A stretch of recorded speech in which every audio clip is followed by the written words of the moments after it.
Hello there guys, what is going on? SonOfChelsea back here again for my rational perspective on Chelsea 2, Plymouth Argyle 1. Chelsea just about make it through to the next round of the FA Cup, avoiding embarrassment in terms of the scoreline, but I think the performance was pretty shocking. And we're now going into that Club World Cup with more questions than answers, or at least, you are kind of questioning the mentality of this squad. It was horrendous. It was a horrendous watch throughout, really. It was a weird occasion where even at full time, it wasn't really relief. It was still frustration because I felt the performance, or at least the performances of a lot of players, was so poor against an opposition. Chelsea should have gone out there and felt a lot more confident and convincing. I think that's the word. Nothing about today was really convincing from Chelsea, and that is of great concern. I mean, Tuchel obviously tested positive before this game, and you think the influence of Tuchel, or the lack thereof, on that touchline today is that a massive impact for Chelsea? I don't want to put it down to that because these are elite professional footballers. This is Chelsea against League One, 7th in League One. Plymouth, I thought, were brilliant. Obviously, their goalkeeper played a blinder on the day, kept them in the game. I felt obviously their travelling support made the cup tie what it was. I'm sure for the neutral, it was a wonderful watch and a really tense, dramatic game. Many people, I'm sure, like us as supporters, expected Chelsea to turn up, especially when you saw that starting 11. 10 of the 11 that started against Spurs starting here. Tuchel very much going for a strong side. You thought Chelsea going to win this game comfortably, but it didn't turn out that way. And I guess for the purists, for people who love the FA Cup, I'm one of those. It's a good day to show that the FA Cup still has, of course, magic, but also competitiveness in it, despite the gap between Chelsea and Plymouth. But I don't think from a very specific Chelsea perspective, we can just write this off. I'd like to think that by the end of next week, Chelsea will be Club World Cup champions. And I hope that this is just a really, really bad day.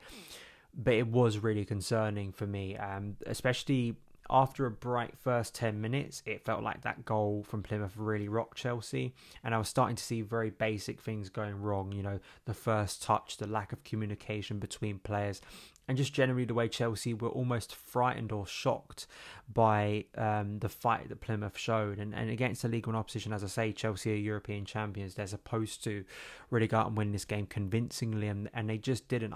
I've got 3 positives, and I want to go into them before we go into the negatives, because I think that would be a kind of a general analysis. Chelsea fans obviously frustrated, and I completely get that and feel that as well. There's nothing really to be proud about by that performance, but I think there were 3 positives for me. KEPA Arrizabalaga, the man behind me there, penalty heroics once again. And for all the fear we had going into January and kind of this period without Edouard Mendy, who's obviously at AFCON tomorrow night, who's been at AFCON for the past month, obviously the finals tomorrow night against Egypt. Fingers crossed that Mendy can win that game and have a big influence for his country, cap off an amazing year in his career. There was concern about Kepa, obviously, but the way he's had this kind of rehabilitation under Tuchel, and the confidence and obviously the ability to save penalties, it feels like he grows sort of in stature when he has to confront a penalty. He loves it. It's kind of his speciality. Didn't have to do much, but there was a one-on-one save in the second half that I felt he dealt with, closed the angle really well,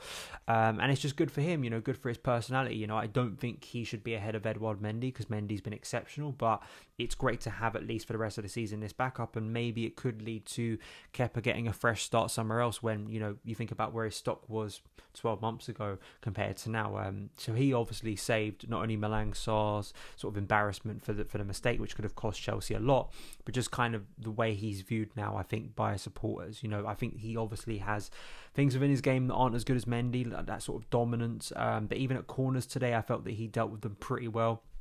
I'm against a team who are always going to try and capitalise on set pieces, given the quality difference between Chelsea and Plymouth. But I have to say, on the pitch, in a lot of aspects, didn't look that different to me.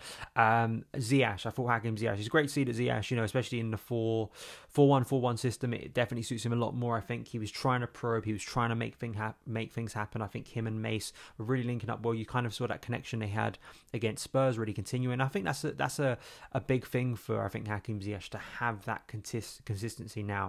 He kind of needs to be the creative hub, doesn't he? He needs to be someone who feels like he's very... I think the team kind of has to rely on him. I think he wants that responsibility, and I think he's taken it in recent weeks. I think because of the poor performances of others, and given the opposition, it's easy to kind of dismiss what Ziyech did today. But I've got to say I'm encouraged, and I think out of a lot of the attacking players today, he's one of those ones that I feel can, go into the Club World Cup now with confidence, with that sense of consistency, trying to make things happen on that left foot of his. If he can continue this run, there's the chance that he will be staying, and he could be a much more important player than we kind of anticipated under Thomas Tuchel, when it looked like he was really struggling to get back to any sort of form under him. So good for him. And obviously Dave scoring a brilliant back heel. I call him Cesar Azpilicueta. Obviously Zola's back heel against Norwich in the FA Cup. It might not have been the fourth round, it may have been the fifth round, but it was a lovely, of course, finish, and he tried it again in the second half. And just I thought he was a driving force, wasn't he? But he shouldn't have been a driving force, Azpilicueta today. But he just put in that level of expertise and maturity and experience and leadership that unfortunately was missing from a lot of other players that you would have wanted. But obviously his goal was vitally important, that we went into half-time at least 1-1, and he was trying to drive the team forward, and I think he deserves credit. At his age, and we may be going into the last few months of Dave at Chelsea, what a legend he's been, and now he's going into the Club World Cup, which is the last thing for him to win his Chelsea career. He can have the Grand Slam, which of course we all hope that he can achieve. But now we go into the negatives. I mean, there's so many players that I could look at today, and I just wasn't impressed by. I mean, Malang Sarr, I felt went backwards today, especially at left back, where we felt so encouraged that, the commentators were kind of alluding to the fact, why is he playing at left back? But I think there's a greater reason why. We obviously Ben Chilwell was out for the season, and Alonso really hasn't impressed despite scoring the winner today. His overall performances haven't been that encouraging, and that's why Tuchel's used him in that role. But I felt that his performance was really poor. I think Christensen didn't do much to impress when he started. He obviously got taken off at half time. I think Alonso that came on, and we went to a back three system. Jorginho and Kovacic, I felt both of them. There was, Kovacic I think was trying to give drive and trying to play a few neat balls through, but I felt Jorginho was kind of quite easily bossed by a League One side, which is not good. And him as that lone number 6 that we've had problems with before, I think you're kind of seeing again in short moments, even in the Spurs game, why Tuchel, when he came in, used Jorginho with that back three, getting protection around him, and why the transfer need that I was speaking about with Adam Newson is so big this summer, bringing in, of course, a new central midfielder. But then we go forward to the attack. I mean, Callum, I felt, went backwards today. He really didn't influence the game. I think he was poor in possession. His decision-making was poor. And his finishing should have been a lot better. He could have scored several goals. And you saw Jorginho berating him early on, because Chelsea quite clearly were trying to create on the right, which we do a lot with Ziyech, trying to float a ball to that back post. I think Plymouth kind of have a struggle dealing with crosses. But, Callum wasn't there at the back post to anticipate. Of course, he had one header that hit the bar, but I think he should have been scoring from there, to be honest. That's a chance that he really should be burying. You look at where Callum needs to develop his game as kind of a goal scorer. It's in those moments that you look at someone like, say, comparatively Raheem Sterling or Bernardo Silva, or of course Sadio Mane, Mohamed Salah, really feeding off goals, which is what Callum I think needs to do a lot more, especially if your number 9 isn't scoring. And it was really frustrating to see Callum not really take that opportunity, because he is getting now consistent chances in his favoured role, but he needs to influence the game a lot more. And this was a game, as I say, against League One opposition where he has to be doing a lot better. Mace, I think, linked well. I mean, there is concern about him getting a knock. I think he linked well with Ziyech, but and I think, didn't he set up the equaliser for Azpilicueta? But Mace had a few shots from distance that went wide, but I would expect better from him. I don't think there are many players, as I say, the ones that I mentioned, the three, KEPA, Ziyech, Dave, they're the ones that stand out. Other than that, I mean, I don't think Mace was one of the worst players on the pitch, but he didn't influence it to the way I know he can. He should be if he's starting a game like today, and hopefully that knock isn't too bad. But then we go into Lukaku. Obviously, I think will be the biggest focus of sort of frustration, and I completely understand that this is the £100 million guy. This is the guy I promoted and said this was the guy who's going to be like Diego, and it hasn't worked out like that. And I just felt, other than say you can be frustrated about his play when he gets the ball into feet, or sort of his at times lack of movement, I just felt it was his demeanour. It felt like the game was going against him, and he wasn't really responding well to that. I didn't feel like he was ever going to take that game and change the narrative. It felt like once he didn't get on the end, wasn't quick enough to get onto the end of that Hakim Ziyech pass across. That's Ziyech creating again with linking up with Mace pretty well. it just felt like it was going against him, and he just allowed that to sort of fester. And all the question, there's little sympathy for Rom now, from a lot of people because of the Sky Italia interview and because of the performances since. That isn't going to be helped now, and Rom, if he isn't taking those opportunities, which is what he was signed for, to be the ready-made player, there are going to be questions asked.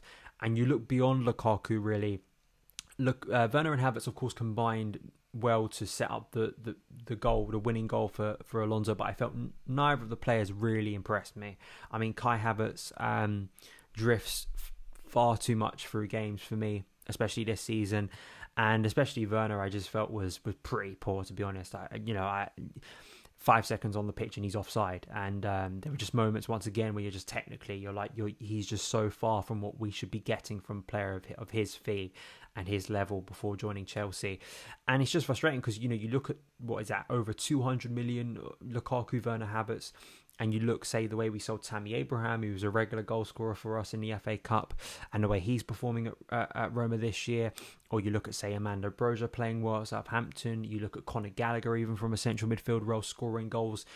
And you're just kind of asking, what's the solution here for Thomas Tuchel? Because this attack needs to be doing a lot better. It needs to be producing more on a consistent basis. And that is the thing that Tuchel needs to solve. But, we were kind of calling out for consistency, and Tuchel started to do that. But this is the issue he runs into, because if you play this attack consistently, but then they put in performances like today, it's very easy for all of us, as we are very instinctively, to go, okay, I want 3 or 4 changes to that attacking 4 it is now, or 3 when we move to the Club World Cup. And that's the problem. You're going to keep playing players who are underperforming. But then I'd even argue, when you look at, say, a Werner or a Havertz, who aren't always impacting the game the way they should be from the bench, it's very hard to justify those players taking the places of the ones who aren't performing as well. So it's a conundrum. It's something I think that we're going to reach an end point here for some of these players in the summer, I think, or at least a very difficult decision. I still think, as I said to Adam Newson, the conversation we had, it's very unlikely Lukaku is leaving, but you have to find a solution to that. You have to make it work, and Rom needs to make it work. He needs to be performing a lot better. As much as I have affection for the guy and respect for the guy, I'm not going to lie to you. I'm not going to be dishonest to you. He was crap today. He was. For a player of his level, he is not producing the performances that we expected when we bought him.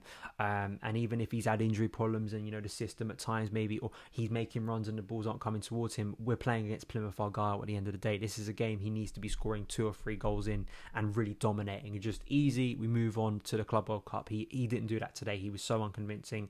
And he is a part of a wider problem, isn't he? And you just wonder how much money are Chelsea going to keep chucking at an attack that hasn't clicked for many years, and has kind of regressed since our transfer ban, as some of the numbers show. So those are my thoughts on the game. We're in to the hat for the 5th round.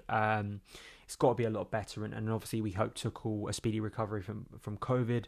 The isolation period, obviously, it's different. I think it's down to 5. If he tests negative on Tuesday or Wednesday, he might be available for the semi-final, but you need that influence, and I think a lot of players have got to take a long hard look at themselves, because professionally I think it wasn't a very good performance for a club of our standards. But that is it. We're through. I think we got through it unscathed, unlike Man United did, but it wasn't a good performance, was it? And let's agree to never speak about it again. Thank you guys for watching. Follow me on Twitter at SonOfChelsea. Check out my work on Football London for Carefree Chelsea, and I will see you again very soon. Have a great rest of your weekend.